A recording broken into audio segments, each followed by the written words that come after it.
Salut à tous, donc aujourd'hui je vous fais la présentation du M700 KJ-Work avec le montage air comprimé réalisé par le magasin qui est situé à côté de chez moi, le magasin Fun Gun Paintball. Donc c'est un employé qui s'appelle Alex, à qui j'ai parlé de mon projet de passer le M700 KJ-Work qui était à gaz à l'origine en une version air comprimé. Après lui avoir montré deux trois plans du montage et de la façon de le faire, il a estimé que c'était en ses capacités.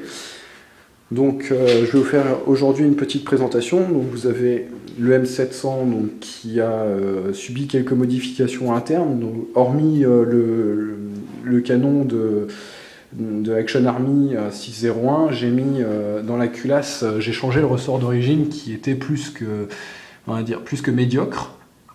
Je l'ai remplacé par un ressort de marque GNG, donc acheté sur WGC, puisqu'un introuvable en France.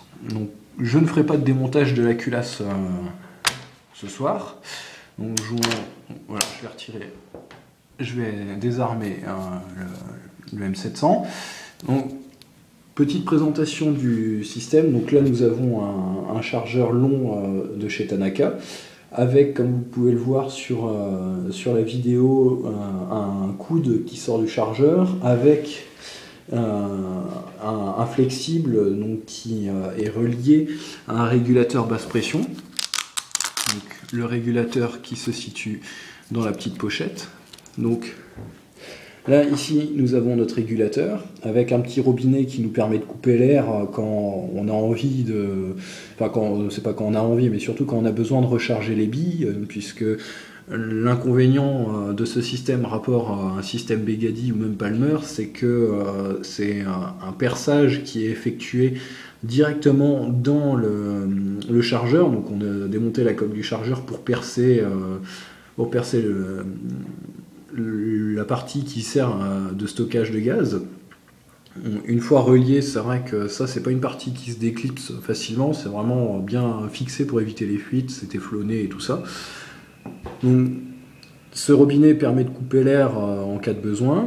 Là, ici, nous avons notre régulateur basse pression, donc qui est un régulateur qu'on voit sur certains lanceurs de paintball. Cette petite partie sert à raccorder donc, à la bouteille de paintball. Et ici, on peut le voir, c'est une petite vis à laine qui permet, entre autres, la régulation de la puissance du M700. Donc il y a une puissance qui peut varier de 0 à 1000 fps.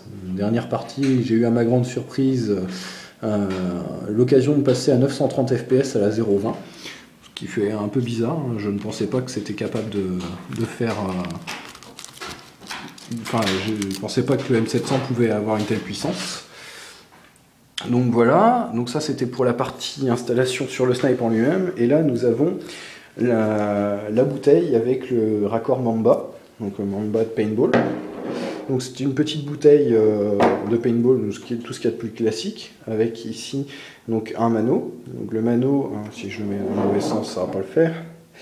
Donc voilà, un mano donc là qui nous indique la pression restante dans la bouteille. Donc j'ai fait, sans compter les purges, c'est vrai que j'ai fait un certain nombre de tirs déjà avec. Donc là on voit qu'il reste quand même pas mal d'air dans la bouteille.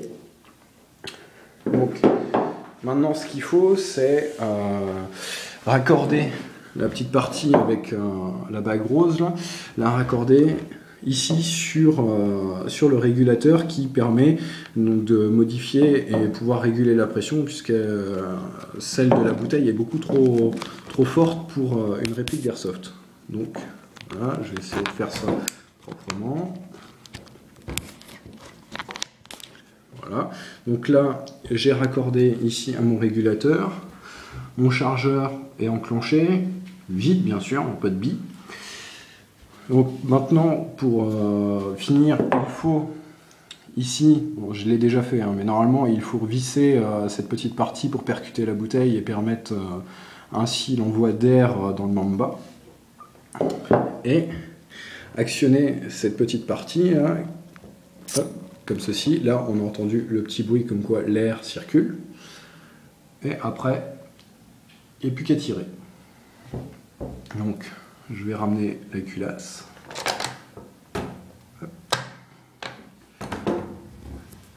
Ici, on peut le voir que le percuteur est ressorti, donc c'est bien armé. Il n'y a pas de bille. Le coup est assez fort puisque dans ma salle ça résonne, mais c'est vrai que comparé à un spring, ça reste assez, on va dire assez bruyant. Bon, à longue distance, pas vraiment de soucis puisque je pense qu'à 60 mètres, on risque pas d'être entendu. Donc voilà, donc ça c'est pour la partie, on va dire la partie encombrante du système, mais comme je le précisais sur le forum, c'est vrai que en dehors de l'inconvénient de cette bouteille, moi je la trouve personnellement pas inconvéniente, hein, puisque, enfin pas gênante, dans le sens où je la range dans un petit sac à dos, sous la guilly, c'est vrai que c'est pas emmerdant. Ensuite, après, il y a le régulateur. Bon, là, c'est vraiment plus que précaire comme système. C'est un portefeuille à la base pour iPhone que j'ai attaché à la crosse en attendant de soit faire ma chickpad, soit en trouver une qui convienne à cette installation. Et après, bon, on a le petit raccord qui va au chargeur qui effectivement nous empêche d'avoir 36 chargeurs et de pouvoir changer de chargeur directement. Là, on est obligé de couper l'air et de retirer le flexible afin de pouvoir retirer le chargeur. Puisque à partir du moment où nous avons de l'air dans le chargeur gonfle un minimum, ce qui fait que ça empêche l'extraction facile du chargeur. Le chargeur a du mal à sortir de son emplacement et du mal à re-rentrer, ce qui peut être gênant lors d'une partie. Mais une fois qu'on a le système, c'est vrai que c'est une facilité de jeu. Ensuite, un autre avantage, c'est la capacité de la bouteille qui fait 3000 PSI, qui permet, d'après mes calculs, et maintenant que je n'ai plus de fuite, ça permettrait environ plus ou moins 600 tirs. Donc, comparé à du gaz, c'est vrai que le gaz, au bout d'un chargeur, il faut remettre du gaz, machin, et puis les bouteilles, ça se vide assez vite. Là, donc capacité de 600 tirs, et bon, malheureusement, là, je ne pourrais pas faire de test puisque mon chronie n'est pas là. Mais grâce au nouveau ressort GNG et ce système d'air qui n'est pas, qui ne subit pas de modification, contrairement au gaz qui est très instable suivant la température et tout ce que vous pouvez avoir comme élément naturel, là l'air reste constant à plus ou moins 2 fps. C'est-à-dire qu'une fois que vous réglez le snipe à 460, il descendra au grand maximum à 458 ou voire 459 et aura peut-être une augmentation de 1 fps et passera de temps en temps à 461 fps.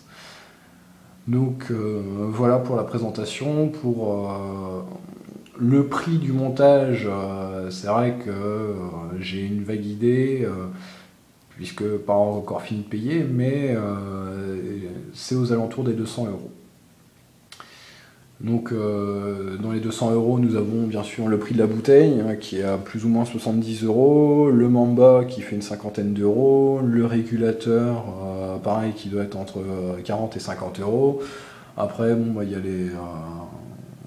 a les petits coudes, le flexible et puis bien sûr la mise en place et la main d'œuvre pour le perçage et tout ça.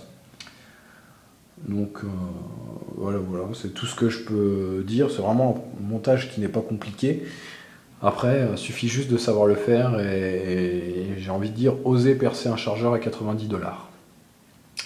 Voilà, donc si vous avez plus d'infos, n'hésitez pas à me contacter sur Snipersoft, envoyé par MP, et puis j'essaierai de vous conseiller au mieux. Salut